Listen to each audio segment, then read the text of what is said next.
우리가 진정으로 영적 순례의 길에 들어서려면 어떤 형태로든 바닥을 쳐야 한다는 것이 복음이 제시하는 결론 가운데 하나다. 사람이 바닥에 곤두박질하면 그것의 현실적 효과가 어떤지, 그것이 자기에게 이익인지 손해인지 그런 것에 관심을 둘 여유가 없다. 그저 바닥에서라도 신선한 공기를 마시고 싶을 뿐이다. 그때 복음이 작동한다. 참된 복음은 언제 어디서나 맑고 신선한 공기요, 맘 놓고 숨 쉴 수 있는 넓은 방이다. 그런즉 이제 우리가 물어야 할 질문은 이것이다. 어떻게 전반부 인생에서 제기된 합법적 요구들을 존중하면서 후반부 인생을 위한 공간, 전망, 시간, 은총을 만들어낼 것인가? 어떻게 보면 이것은 심각한 긴장이지만 이 긴장을 잘 유지하는 데 지혜의 묘미가 있다. 전반부 인생에서 복음이나 지혜로운 사고방식을 몸으로 체득하는 경우는 거의 없다. 그래서 교회와 학교 등 각종 조직과 그 조직이 제시하는 소위 정답이란 것에 몸을 의탁한다. 그러나 그들이 제시하는 많은 정답들이 정작 답 없는 답인 경우가 많다. 그 답 없는 답들을 중심으로 인생의 탑을 쌓게 되는 것이다. 그럼으로써 더 크고 넓은 세계가 아니라 자기만의 세계에 함몰되어 버린다. 모든 사람이 그 위에 떠서 함께 흐르는 작은 강을 지키기 위해 당신은 그 작은 강을 있게 만든 더 깊은 강을 끝내 부정하고 마는 것이다.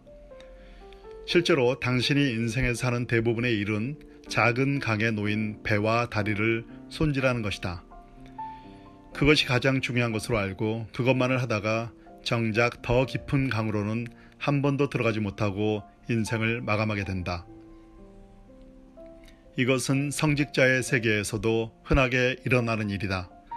목사와 사제들은 여전히 성직자들의 통제가 먹히는 교회의 성소를 그들의 유일한 세계로 여긴다. 그들 역시 일반 사람들처럼 작은 강에서 작은 일들을 꼼꼼히 손질하다 이 땅을 떠나게 된다. 그 결과 보다 근원적인 큰 강에 몸을 한 번도 던지지 못하게 되는 것이다. 인간의 에고, 그리고 대부분의 조직들은 서로 예민하게 맞받아치는 세상을 살아간다. 그러나 영혼은 풍요와 은총, 자유라는 결코 조직화되지 않는 큰 바다를 헤엄친다.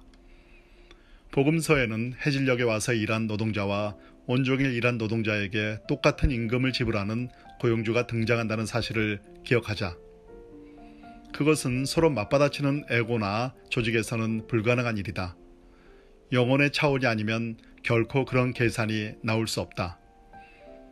하나님의 영에 충만되어 사는 사람은 그 영의 고요함으로 자신의 거친 맥박을 가라앉히고 그 영의 편안함으로 자신의 성급함을 늦춘다. 그 영에 충만되어 사는 사람은 이것 아니면 저것이어야 한다는 흑백 논리에 함몰된 세상에 다른 선택과 대안이 있는 새로운 세상을 보여준다. 이 땅에서 영으로 사는 사람들이야말로 세상 사람들이 존재하고 성장하는데 반드시 필요한 소금이고 누룩이고 빛이다. 진정한 원로가 중요한 이유가 여기 있다. 모든 조직들이 후반부 인생을 살아가는 원로들을 어른으로 모셔야 하는 이유 또한 여기에 있다. 진정한 원로는 자기가 속한 조직이 자기 이익만을 추구하는 데 빠지지 않도록 충분히 지켜줄 수 있다. 그 속에 영으로 사는 이들이 몇 명이라도 들어있지 않은 집단에서는 해질녘에 와서 일한 사람이나 줄의 끝자락에 있는 사람 또는 변두리로 몰려난 사람이 남들과 동등하게 대우받는 일이 결코 일어나지 않을 것이다. 그런데 슬프게도 이것은 오늘 우리가 사는 세계 또는 교계에서 너무나 자연스럽게 노출되는 현실이 아닌가? 그러기에 대부분의 사람들이 에고 중심적인 인생 전반부를 살고 있는 곳에 인생 후반부를 사는 진정한 어른들이 두세 사람이라도 함께 살 수 있도록 그들을 위한 자리를 마련하고 조건을 갖추어야 한다. 우리 사회 전체를 위해 이것은 너무나 중요하다.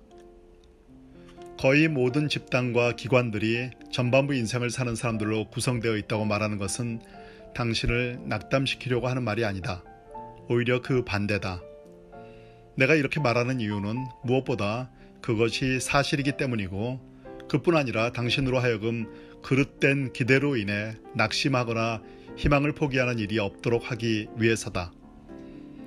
그러므로 어떤 집단이건 그 집단이 할 수 없는 일을 요구하거나 기대하지 말자. 그럴 경우 기대에 충족하지 못했을 땐 괜히 분노하고 쓸데없이 반발하게 될 것이다. 그들은 분명히 자기 정체, 자기 경계, 자기 존속, 자기 축복이라는 전반부 인생의 과업에 관심을 둘 것이다. 그것이 그들의 목적이고 본질이다. 거기서 당신이 희망할 수 있는 것은 내 이름으로 모인 두세 사람들 사이에 소수의 깨달은 지도자들이 나오기를 바라는 것이다. 그것이 거의 전부다. 당신이 인생 후반부를 사는 진정한 어른이라면 당신은 꼭 해야 한다고 생각되는 일을 하는 사람들을 진심으로 축복하고 그 일을 하도록 허용하되, 만일 그들이 자기 자신이나 남들을 해치고 있다면 그러지 말라고 정면에서 타이르고 경우에 따라 그들에게 도전도 한다. 그러나 당신은 더 이상 그들과 함께 전반부 인생을 살지는 않는다. 당신은 이제 온전한 후반부 인생을 살고 있다. 물론 당신은 그들이 하는 온갖 선한 일을 위해 그들과 같은 기관에 속할 수는 있다. 그러나 더 이상 당신의 모든 것을 한 가지 사업에 몽땅 걸지는 않는다. 그것이 불필요한 실망과 분노로부터, 안에서 열 수 없게 되어 있는 문을 밖에서 두드리는 헛수고로부터 당신을 그리고 타인들을 지켜줄 것이다. 예수께서도 길바닥이나 돌밭이나 가시덤불에 씨를 뿌리는 것은 시간과 에너지를 낭비하는 것일 수 있다고, 그러니 기름진 토양을 기다려야 한다고 말씀하셨다. 나는 기름진 토양을 기다리는 그들을 증식하는 사람들, 묵상하는 사람들 또는 변화의 주체들이라고 부른다. 나는 집단으로든 개인으로든 처음 시작하던 때의 마음과 자세를 잃어버린 교회 안에서보다 그 바깥에서 이 기름진 토양을 기다리는 자들을 더 많이 본다. 누가복음 16장 8절에서 이 세대의 아들들이 자기 시대에 있어서는 빛의 아들들보다 더 지혜롭다고 말씀하신 예수께서 죄인, 변방인, 이방인, 사마리아인, 여자, 로마군 장교, 가난한 사람, 나병 환자 등을 당신이 만든 이야기의 주인공으로 삼으신 이유도 아마 그래서였으리라. 예수님이 베드로에게 주신 잠그고 열 수 있는 능력의 천국 열쇠가 잠그는 쪽으로는 자주 사용되는 데 비해 여는 쪽으로는 거의 사용되지 않는다는 사실이 나는 늘 의아스러웠다. 그러나 전반부 인생은 아니다, 노로 자기를 나타내고, 후반부 인생은 그렇다, 예스로 자기를 나타내게 되어 있음을 깨닫게 되자 그것이 그대로 이해되었다. 예수 그분이 바울의 말에 따르면 언제나 그렇다만 있는 삶에서 오신 분이라는 사실이 나는 참으로 고맙다.